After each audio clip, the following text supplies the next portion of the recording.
नमस्कार मेरे भाई, जितने भी इस वीडियो को देख रहे हैं आप सबको इस वीडियो में एक बात बताने वाला हूँ कि तोरी जवानी रानी झगड़ा के घर मिल जो गाना है पवन सिंह का, पंकज सिंह राजपूत बोल रहे हैं कि मेरा गाना चोरी किए हैं।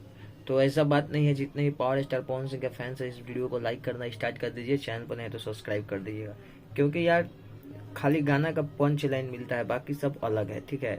और एक महीना पहले पंकज सिंह भी गए हैं और पंकज सिंह को भी हक बनता है पंच लाइन अगर मिलता है तो पावर स्टार पवन सिंह के जितने भी फैंस हैं आप लोग बताइएगा कि डिलीट करना कहाँ तक सही था। जो पंकज सिंह राजपूत का गाना डिलीट नहीं करना चाहिए था, और हो सकता है पावर स्टार पवन सिंह से कोई गलती हो, मैनेजमेंट में पूरी गलती हो सकती है, मैनेज कर लेना चाहिए या उनसे क्रेडिट दे देना चाहिए या कुछ पैसे दे करके खरीद लेना चाहिए।